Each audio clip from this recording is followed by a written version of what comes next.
새벽기도에 우리가 레위기 말씀을 계속 보고 있는데 사실 처음 시작할 때 좀 걱정이 되었어요. 야, 이거 한 달 동안 하루 이틀도 아니고 한 달 동안 레위기 말씀을 계속 제사 드린 거 가지고 이거 무슨 이게 은혜의 소망이 있겠나 하는 걱정 반 그런 마음들이 있었는데, 감사하게도 하나님께서 매일매일 우리에게, 또 저뿐만 아니라 우리 성도님들 제가 보니까 이 레위기 말씀을 묵상하면서 큰 은혜가 있는 분들이 많은 것 같아요. 하나님의 이 제사의 말씀으로도 우리에게 부어주신 주님의 사랑 고백이 참 풍성하다 경험하게 됩니다. 오늘 말씀 또한 또 우리에게 주시는 은혜의 통로가 될 줄로 믿습니다. 26절부터 34절 저와 여러분이 한 목소리로 함께 읽죠. 시작. 오직 가축 중에 처음 난 것은 여호와께 드릴 첫 것이라. 소나 양은 여호와의 것이니 누구든지 그것으로는 성별하여 드리지 못할 것이며, 만일 부정한 짐승이면 내가 정한 값에 그 5분의 1을 더하여 물을 것이요, 만일 무르지 아니하려면 내가 정한 값대로 팔지니라.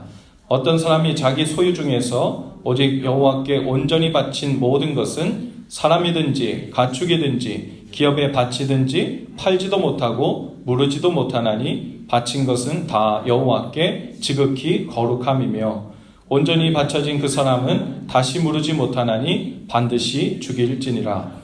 그리고 그 땅의 10분의 1 곧 그 땅의 곡식이나 나무의 열매는 그 10분의 1은 여호와의 것이니 여호와의 성물이라.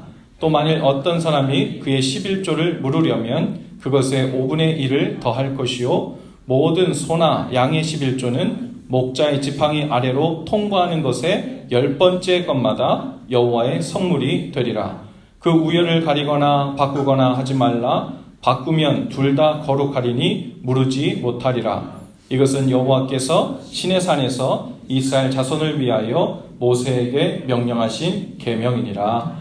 아멘. 할렐루야.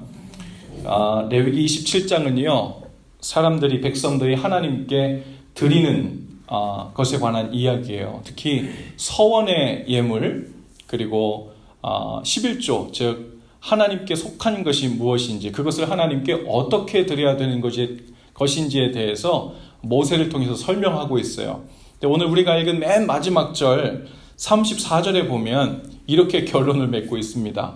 마치 이것은 여호와 하나님을 위해서 사람이 마땅히 행해야 할 의무, 드리는 거니까 하나님을 위한 것이라고 할 것 같은데, 결론을 어떻게 내고 있어요? 이것은 여호와께서 시내산에서 이스라엘 자손을 위하여 모세에게 명령하신 계명. 누굴 위해서 주신 것이라고요? 이스라엘 자손을 위해서. 하나님, 왜 하나님께 서원의 예물을 드리고 11조를 드리고 하나님께 드려야 될 것을 정확하게 드리는 것이 왜 이스라엘 백성들을 위한 것입니까? 그 내용이 오늘 이 이야기예요. 사실 우리가 26절부터 읽었잖아요. 근데 그 전에 보면 서원의 예물에 대해서 쭉 이야기하거든요. 이 서원이 뭡니까? 우리가 말은 아마 들어봤을 거예요. 내가 누굴 서원했다. 보통 이런 예를 들죠. 우리 모태신앙인 분들이, 야, 너네 아버지가 널 낳을 때 너를 목회자 만들겠다고 서원하셨어. 그래서 너는 물론 지금이 아니더라도 언젠가는 주의 길을 가야 돼. 목회를 가야 돼. 이렇게 서원했다는 얘기를 많이 듣잖아요. 이 서원은 뭐냐면 하나님께 한 약속이에요. 하나님께 한 약속. 그런데 그 형태와 구조가 보통 어떠냐면, 하나님 이렇게 해주시면 조건이 있죠. 그러면 제가 이렇게 하겠습니다. 이것이 보통 이 서원의 구조예요. 그래서 이 서원의 구조 중에 예를 들 만한 것은, 여러분, 야곱이 이제 형 에서를 속이고 도망가잖아요. 그렇죠? 삼촌 라반이 있는 하란 땅으로 도망가다가 베델이라는 곳에서 이제 돌베개를 베고 잠을 잡니다. 그런데 너무 불안해요. 오늘 잠자는 중에 형이 가까이 와서 자기를 죽일지 모르고, 또 아무것도 가지고 나오지 않았는데, 먹을 것도 입을 것도, 그 먼 땅을 혼자서 이 광야길을 거기까지 간다는 것도 기적적인 일이고, 또 거기 간다고 한들 나를 반겨줄지, 그리고 앞으로 어떻게 살아야 될지 막막한 거예요. 모든 두려움이 엄습할 때 가장 위기의 순간이죠.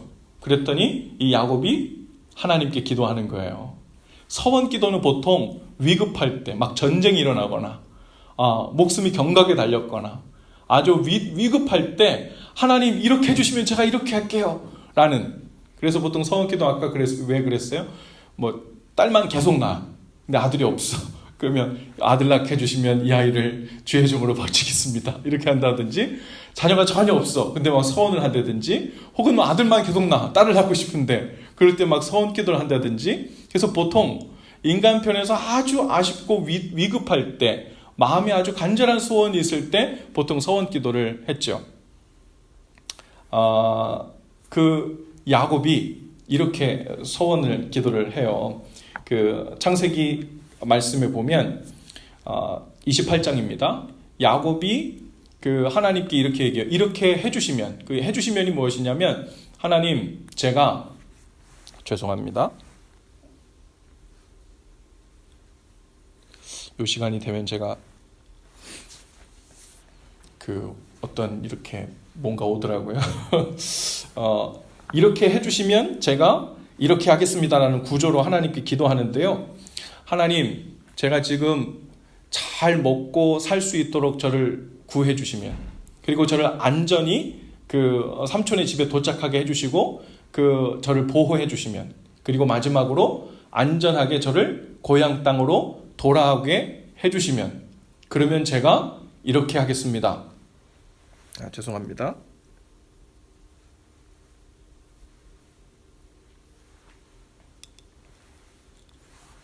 야곱이 세 가지 조건을 걸고 세 가지를 이행하겠다고 한 것은 이것이에요. 그렇게 해주시면 하나님 제가 하나님을 나의 하나님으로 삼겠습니다. 첫 번째. 그 두 번째는 하나님 제가 이 돌로 단을 쌓은 것을 바로 하나님이 계신 집으로, 예배하는 곳으로 삼겠습니다. 그리고 세 번째 뭘 합니까? 예? 내가 가진 모든 것의 10분의 1을 하나님께 드리겠습니다. 이게 서원을 해요. 이게 지금 말하자면 야곱이 그런 서원을 하거든요. 이 서원 기도가 나중에 이제 이루어지기 시작해요. 그런데 가나안 땅에 돌아왔는데도 이 야곱이 까마득하게 그 이야기를 잊고 이행하지 않아요. 그래서인지 모르겠지만 그의 자녀들 중에 어려움들이 많이 일어납니다. 예. 그 자기의 딸이 가나안 그 여인들 따라갔다가 안 좋은 일을 당하기도 하고, 또 아들들이 가서 그 족속들을 다 살해하는 그런 어려운 일을 겪게 되기도 하고요. 나중에 이제 돌고 돌아가지고 결국은 이 야곱이 베델로 오죠. 쫓겨갖고 와요. 이제 그 가나안의 다른 족속들이 연합군을 형성해가지고 자기들을 다 죽일 것 같아서 이제 밀려가지고 오는 거예요. 하나님께서 야 베델로 올라가라 그래요. 그래서 하나님께서 그냥 올라가라고 한 것이 아니라 바로 그 땅이 하나님께서 그 야곱이 서원했던, 그 약속했던 그것을 기억하시고 돌아오라고 하신 땅이죠. 죄송합니다.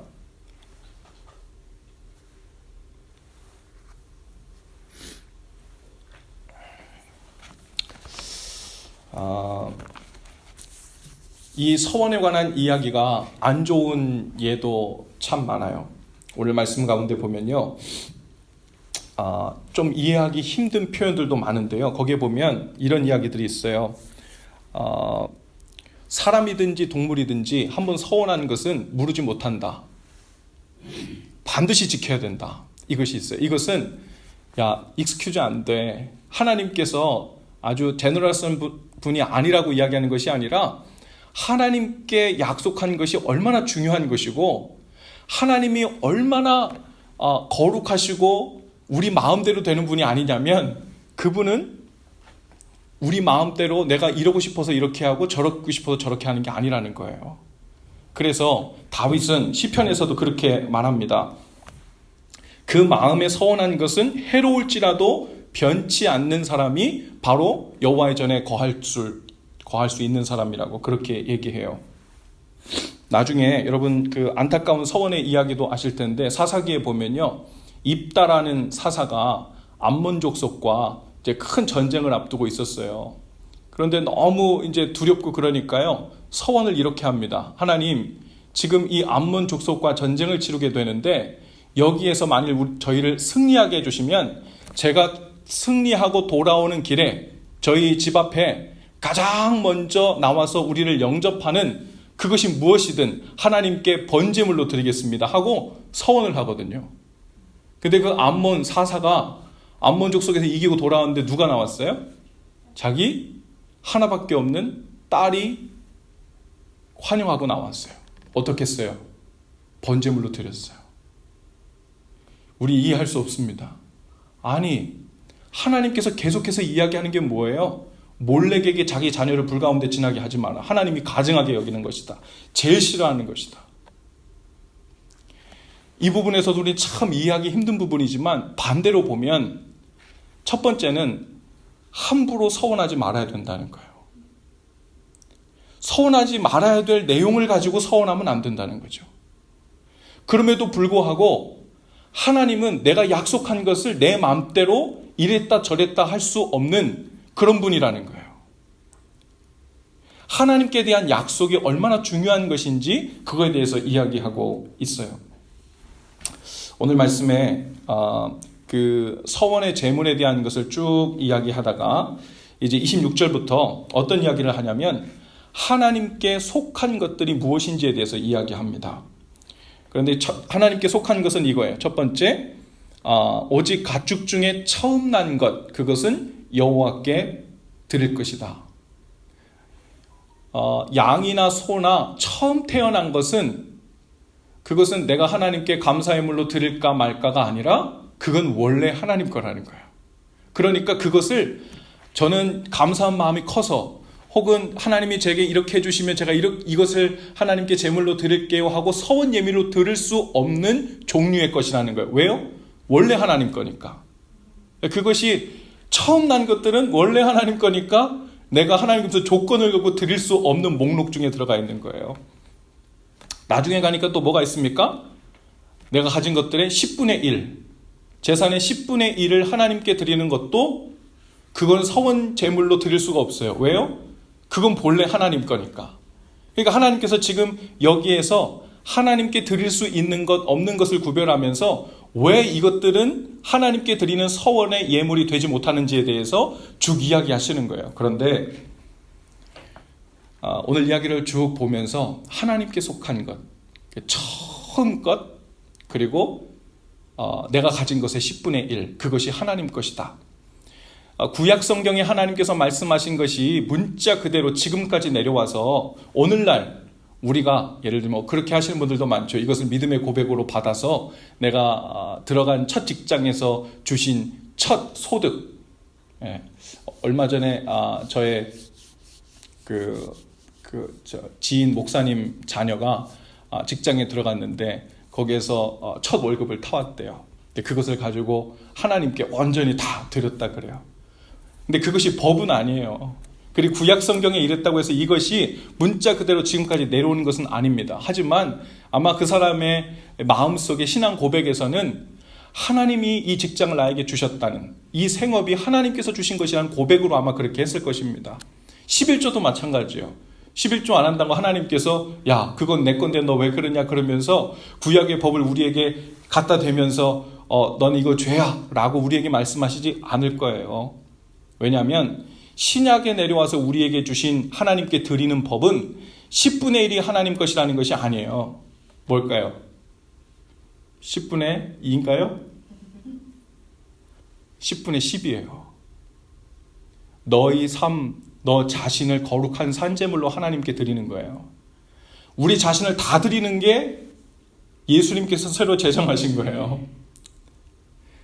우리의 삶이 온전히 구원받아 이제 내 삶 전체가 하나님 것이 되었다는 것이 본래 우리가 따라야 될 정신이에요. 그런데 우리의 삶을 다 드리고 나면 어떻게 살아요? 그러니까 내 삶을, 내 마음을 하나님께 다 드렸지만 그것을 표현할 수 있는 신앙 고백의 방법을 각 사람들이 하나님 앞에서 각자들이 취하여 11조로 취하기도 하고 또 어떤 사람은 이웃을 돕는 것으로 어떤 포션을 떼어놓기도 하고 또 하나님께서 기뻐하실 만한 약속들을 함께 해서 그것을 신앙 고백의 통로로, 루틴으로 삼는 겁니다.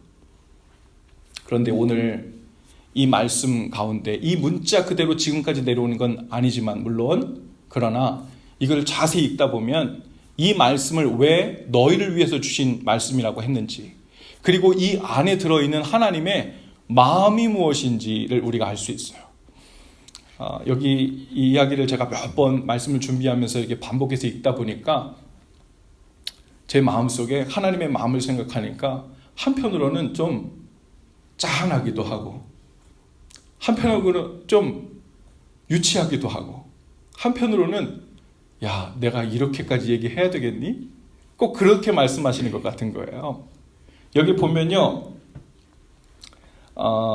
26절, 27절의 요지는 이겁니다. 처음 난 것은 여호와의 것이다. 그 말은 문자 그대로 처음 난 것만 하나님 것이라는 게 아니잖아요. 그렇죠? 처음 난 것은 내게 가져와라. 그 얘기하면서 무슨 말씀을 하고 싶으신 거예요? 그게 너의 농사일이든 목동의 일이든 어떤 생업이든 간에 거기서 처음 난 것을 내게 가져옴으로 인해서 그 생업 전체를 내가 준 것임을 기억하라는 거예요. 그런데 그것을 표현하는 것으로 첫 번째 것을 가져오라고 말씀하신 거죠. 28절에 보면요, 하나님께 드린 것은 매매가 안 된다는 거예요. 물을 수도 없다는 거예요. 즉 하나님께 드렸는데 마음에 이거 좀 팔아가지고 어떻게 좀 계산을 좀 이렇게 달리 해가지고 드릴 거 들고 이윤을 내가 좀 빼고 뭐 이렇게 해볼까? 하나님께 드리는 것에는 그런 마음으로 드려서는 안 된다는 말이에요. 그래서 하나님께서 모든 인간들이 얄팍한 수와 꾀를 쓸만한 것들을 다 생각하셔서 금지 규칙으로 다 만들어 놓으셨어. 매매 안 된다, 못 물은다. 심지어 뒤에 가면 뭐라 그래요? 10분의 1 드리는데 사람들이 양 100마리 중에 10마리만 드리면 되잖아요. 그렇죠? 그러니까 10마리 중에 골라가지고 병든 것들, 그리고 오래 못 살 것 같은 것들, 어차피 죽어가지고 죽을 것 같으니까 얘네 제사 드리면 되지 뭐, 이렇게 생각할 것들 그렇게 드릴까봐 하나님께서 뭐라 그래요? 소나 양의 11조는 목자가 지팡이를 딱 들고 자, 양떼 저기서부터 몰아. 그리고 1, 2, 3등을 따지는 거예요. 그리고 무조건 10번째 들어오는 애 하나 빼, 10번째 들어오는 애 하나 빼, 이런 식으로 해서 10마리를 채우라는 거예요. 만약 100마리라면. 거의 요지는 뭐예요? 가려서 네 이윤을 생각하며 가려서 분별해서 드리지 말라는 거예요.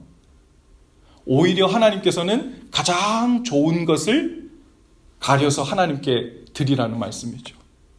하나님께서 목자 지팡이 돼가지고 그런 거 따질까 봐 10번째 들어오는 애 빼고 이런 식으로 하라고 구체적으로 이렇게 막 얘기하는 거 보면서 다 하나님 건데, 다 하나님이 준 건데 그 자녀들이 그것 가지고 하나님 주고 나면 내가 못 살까 봐, 하나님 드리고 나면 이게 아까워할까 봐, 그 마음을 보시면서 하나님께서 이 규칙을 주시며 도대체 마음이 어떠셨을까, 그런 마음이 들더라고요. 33절에 그것을 요약하고 있어요. 그 우열을 가리거나 바꾸거나 하지 말라. 바꾸면 둘 다 거룩하리니 무르지 못하리라. 만약 내가 이 양을 한 마리 드렸는데 내가 보니까 쟤를 실수로 너무 좋은 걸 드렸네. 그럴 때 있죠. 헌금을 드리려고 딱 뺐는데 이게 10불짜리인 줄 알았는데 뺐는데 20불짜리가 들어있어. 헌금함에 넣었어. 이거 잘못 드렸네요. 그리고 이거를 10불짜리로 다시 말하자면 바꾸지 말라는 거예요. 그 얘기가 뭐예요? 인색함으로 드리지 말라는 거죠.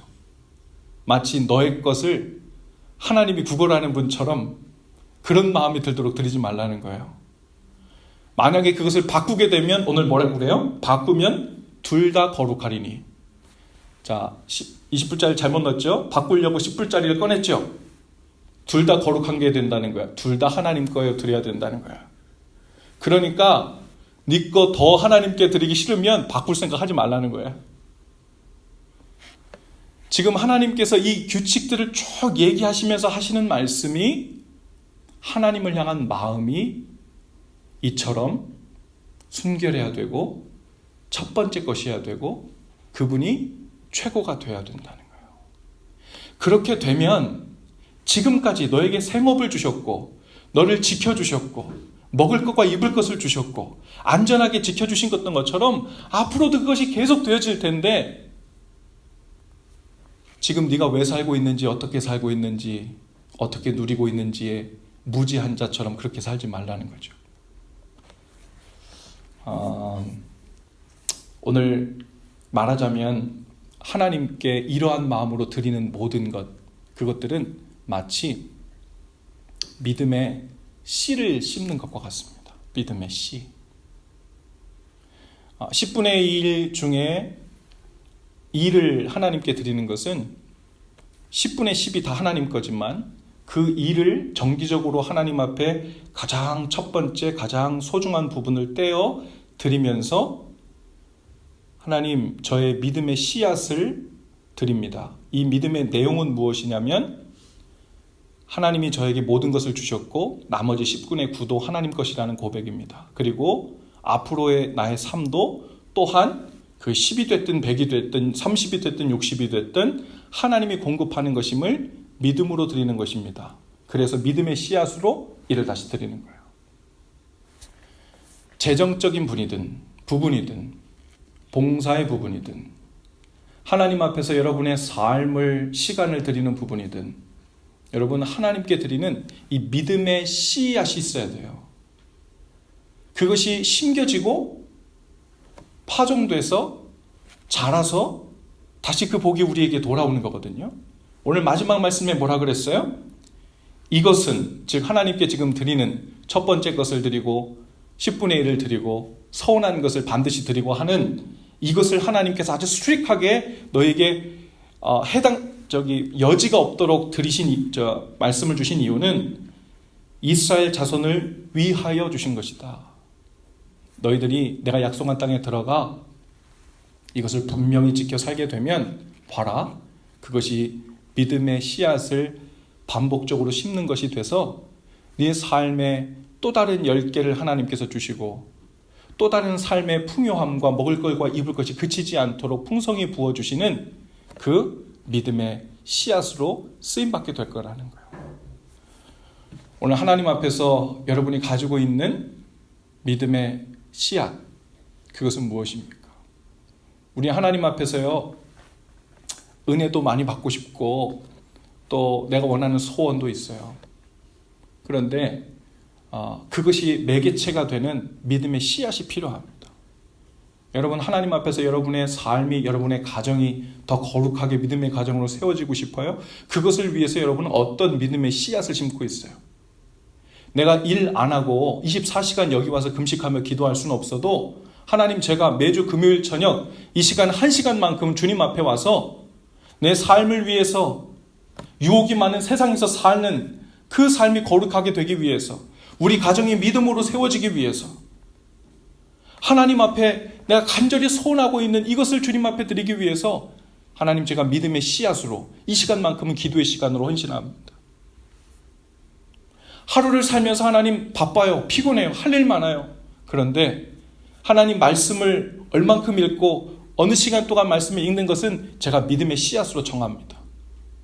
본래 시간도 다 하나님이 주신 거도 건강도 다 하나님 거지만 그 중에서도 믿음의 씨앗으로 삼아 하나님께서 나에게 은혜를 주시고 그 거룩함이 흘러가는 통로로 사용될 믿음의 씨앗을 이렇게 정합니다.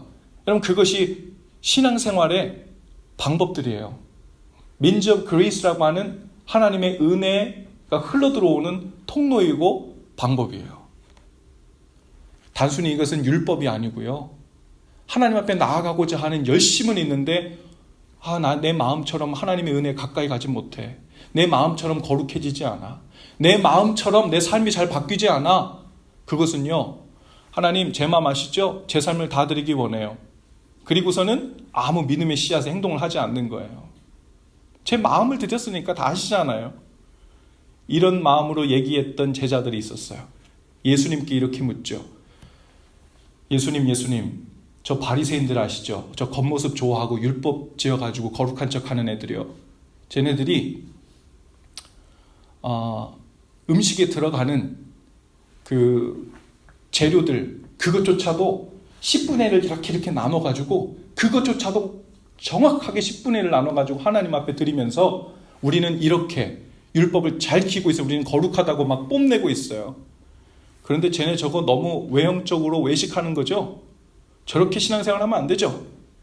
예수님한테 그렇게 물어봤어요. 근데 예수님이 뭐라고 대답할게요? 그렇지, 그렇게 하면 안 되지. 마음을 드리는 게 중요하거든. 그러니까 너는 저런 거 하지 말고 하나님께 너희 마음을 드리면 돼. 이렇게 얘기하지 않으셨어요. 그들이 행하는 것도 행하고 마음도 드리라는 거예요. 오히려 그들이 행하는 것보다 더 행해야 된다고 얘기하십니다. 그거는 외식이 중요한 거라고 얘기하는 게 아니고 율법 지켜서 천국 간다는 말이 아니에요. 하나님을 향해서 내 삶이 거룩해 되고 주님을 닮아가고자 하는 내 삶의 소원이 있다면 그 첫걸음을 구체적으로 어떤 통로를 향해서 갈 건지 믿음의 씨앗으로 삼는 그 무엇이 있어야 된다는 거예요. 재정적인 면에서는 이런 것, 시간으로 봉사하는 건 이런 것, 하나님과 함께 있는 것은 이런 것, 하나님의 말씀을 배우고 그것에 순종하는 훈련은 이런 것, 이것이 우리 삶 가운데 통로가 있어야 심겨지고 그것 안에 하나님께서 자라게 하셔서 열매를 맺게 하시는 일들이 있게 된다는 거예요. 오늘 여러분의 삶 가운데 어떤 믿음의 씨앗이 있는지, 그 믿음의 씨앗이 어떻게 뿌려지고 있는지 한번 구체적으로 생각해 볼 수 있기를 바라요. 높아심에 말씀드립니다. 여러분 오늘 서원에 대해서 얘기했잖아요. 신약 성경에 예수님이 종합하시는 서원의 결론은 무엇입니까? 서원하지 말라는 거예요. 열심히 서원하면 내가 잘 들어주겠다 말씀하시지 않고 하나님을 향하여 약속하고 맹세하지 말라고 얘기해요. 마태복음 5장 33절 36절에 보면 예수님이 직접 이렇게 말씀하십니다. 들어보세요. 또 옛사람에게 말한 바 맹세를 하지 말고 내 맹세한 것을 주께 지키라 하였으나 나는 너에게 말하노니 도무지 맹세하지 말지니 하늘로도 말라 이는 하나님의 보좌임이요 땅으로도 말라 이는 하나님의 발등상임이요 예루살렘으로도 말라 이는 큰 임금의 성임이요 네 머리로도 말라 내가 한 터럭도 희고 검게 할 수 없음이라. 이 이야기는 뭐예요? 네가 지금 하나님 앞에 하나님이 저에게 이거 하면 제가 이렇게 할게요 라는 그런 서원의 약속을 할 만한 너의 것이 아무것도 없다는 거예요. 네 머리도 내가 준 거고 하늘 내 거야, 땅 내 거야, 네가 한 소산 본래 내 거야. 그리고 하나님 이렇게 하면 제가 이렇게 할게요 라고 했는데 그렇게 되는 상황조차도 하나님이 주시는 거예요. 그 상황 변하면 어떡하려고? 네 머리가 휘어지고 검게 하는 것도 예상 못하는 네가 무슨 마음으로 그걸 그렇게 장담하고 보장해? 하지 말라는 거예요. 그리고서는 뭐 하래요? 예는 예, 아니오는 아니오만 하래요. 하나님이 저에게 말씀하셨으니 예, 제가 이렇게 순종하겠습니다. 하나님이 저렇게 말씀하셨는데 이것이 어려워요. 순종이 잘 안 됩니다. 힘을 주세요. 하나님께 그렇게 고백하라는 거예요. 오늘 하나님께서 우리에게 주신 말씀 중 어떤 말씀이 오늘 성령의 음성으로 우리 가운데 와닿습니까?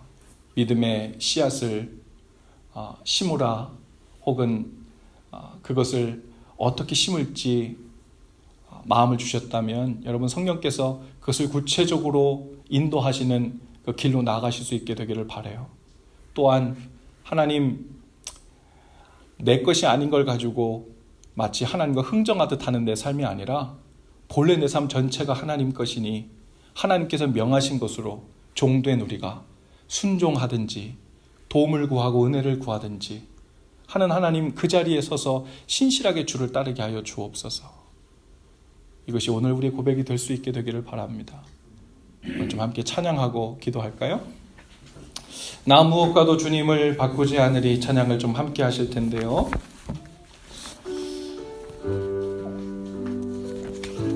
하나님께서 예물과 11조 혹은 첫 소산 그것을 계속 강조하는 이유는 무엇 때문입니까? 내가 사는 이 땅에서 아무리 소중한 게 생겨도 그리고 이것 없으면 안 될 것 같은 그 무엇이 생겨도 가장 중요한 것 잊지 마라. 내가 가장 중요하다. 너희가 나를 놓치면 모든 것을 잃는 것이다. 나를 놓치지 않고 있으면 그 모든 복과 은혜가 계속해서 흘러가는 것이다. 내 생명은, 내 삶은 내게 달렸다. 오늘 그 얘기를 하시는 거예요. 하나님, 나 무엇과도 주님을 바꾸지 않겠습니다. 다른 어떤 은혜도 구하지 않겠습니다. 오직 주님만 내 삶의 도움이시고 힘이심을 고백합니다. 힘을 다해서 주님의 얼굴을 구하고 힘을 다하여 믿음의 씨앗을 심기를 원합니다. 우리 함께 고백하며 나가십시다.